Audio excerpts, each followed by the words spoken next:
Praise the Lord. Welcome to Choose Life. Have you been emotionally hurt and spent a quite long time in pain and agony? अगर आप भावनात्मक रूप से दुखाए गए हो और काफ़ी लंबे समय से दर्द और पीड़ा सहन कर रहे हो तो ये वीडियो आपके लिए है। हमारे आसपास के या हमारे करीबी लोग हमसे कभी ऐसी बातें कह जाते हैं या ऐसा बर्ताव करते हैं जिससे हमें काफ़ी ठेस पहुंचती है। कई बार हमारी कोई गलती भी ना होते हुए जब लोग हमें भला बुरा कहते हैं तो हम काफ़ी दुखी हो जाते हैं। Emotional pain comes through deep hurt caused by people or loss of a loved one. कुछ घाव जल्दी भर जाते हैं पर कुछ घावों को भरने में वक्त लगता है। जो लोग बहुत समय से भावनात्मक रूप से पीड़ित होते हैं वो अक्सर डिप्रेशन में चले जाते हैं या अकेलेपन का शिकार हो जाते हैं। उनके गुस्से पर काबू नहीं रहता और बहुत सारे लोग तो अपना आत्मविश्वास भी खो बैठते हैं। We cannot control on how people treat us or why they even hurt us, but we can definitely control on how we can react and respond when people hurt us. आज हम बाइबल से सीखेंगे कि कैसे हम अपनी भावनाओं को ठेस लगने से बचा सकते हैं। When we study the character of Hannah in the Bible, she was a woman who was deeply distressed. हन्ना एक दुखी स्त्री थी क्योंकि वो बांझ थी, उसे संतान नहीं थी और इस कारण उसकी सौत पनिन्ना उसे काफ़ी ताने मारती थी और चिढ़ाती थी। इस वजह से हन्ना काफ़ी दुखी थी, परंतु हन्ना में एक खासियत थी, वो काफ़ी सहनशील थी। जब उसकी सौत उसे ताने मारती तो वो कभी उससे झगड़ा या वाद विवाद नहीं करती थी, वो चुपचाप सब कुछ सहन करती थी। यही चीज़ आपको भी करनी है, अपनी सहनशीलता को बढ़ाना है। अगर कोई आपको ताने मारता है या आपसे झगड़ा करना चाह रहा है, आपको उनके साथ वाद विवाद या झगड़ा नहीं करना है। कभी कभी हम अपने आप को निर्दोष साबित करने के लिए लोगों से लड़ते हैं, पर ये गलत है। अगर आप लोगों से लड़ोगे तो अपनी शांति खो बैठोगे। परमेश्वर पर भरोसा रखिए, वो आपके विचारों को जानता है और उससे सहायता मांगिए। वो आपको कठिन परिस्थिति में किस तरह व्यवहार करना चाहिए उसका मार्गदर्शन करेगा। हन्ना दुखी थी, अंदर से टूटी थी, परंतु फिर भी परमेश्वर की प्रार्थना करने में उसने कोई कसर नहीं छोड़ी।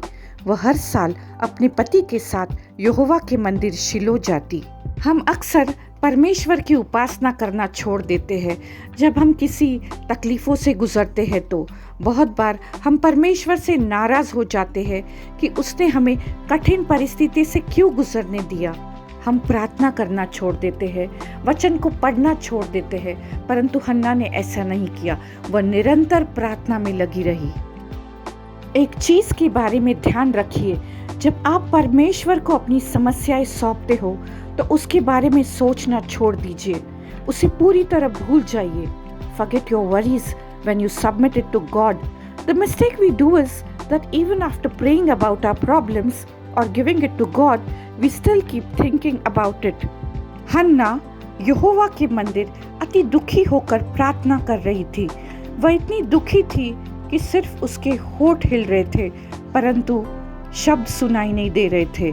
मंदिर के याजक एली को लगा कि शायद वो नशे में थी, परंतु हन्ना ने जब अपने दुख का कारण एली को बताया तब एली ने उससे कहा कि इज़राइल का परमेश्वर तुझे मनचाहा वर दे। और आगे ऐसा लिखा है कि हन्ना का मुंह फिर उदास न रहा और परमेश्वर ने हन्ना की प्रार्थनाओं का उत्तर दिया और हन्ना को पुत्र हुआ जिसका नाम शमूएल रखा गया।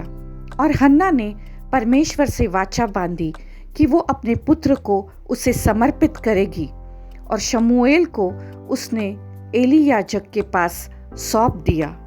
After Samuel, God blessed Hannah with 3 sons and 2 daughters. Isn't that amazing? Our God is a God who answers our prayers. हो सकता हो आप भी हन्ना की तरह किसी परिस्थिति से गुजर रहे हो जहां आपको लोगों के ताने सुनने पड़ते हो या किसी ने आपकी भावनाओं को दुखाया होगा। आपको उसी दुख में रहने की ज़रूरत नहीं है। हन्ना की तरह निरंतर प्रार्थना में रहिए। अपनी सारी चिंताएं परमेश्वर पर डालिए और परमेश्वर आपकी प्रार्थनाओं का उत्तर देगा। It is only God who can heal your emotional pain.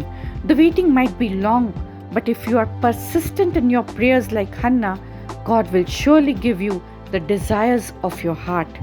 Let us pray. आइए हम प्रार्थना करें। परमेश्वर, आज मैं उन लोगों के लिए प्रार्थना करती हूँ जो टूटा हुआ महसूस कर रहे हैं या जिनकी भावनाओं को ठेस पहुंची हो। परमेश्वर, एक आप ही है जो हमारे टूटे हुए हृदय को जोड़ सकते हो। आपका वचन कहता है कि अपनी सारी चिंताएं मुझ पर डालो, क्योंकि मैं आपकी फिक्र करता हूँ और आप हमें कभी अकेला नहीं छोड़ते।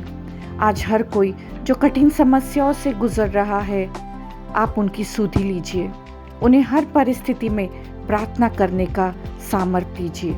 मैं प्रार्थना करती हूँ कि हर कोई जो अकेला महसूस कर रहा हो, जो दुख और समस्याओं से गुजर रहा हो, परमेश्वर की शांति को पाए। प्रभु, आप इस संसार में आए ताकि हमें जीवन मिले और बहुतायत का जीवन मिले। हर एक व्यक्ति जो इस वीडियो को देख रहा है, उसे आपके हाथों में सौंपती हूँ। आप उन्हें आशीषित कीजिए।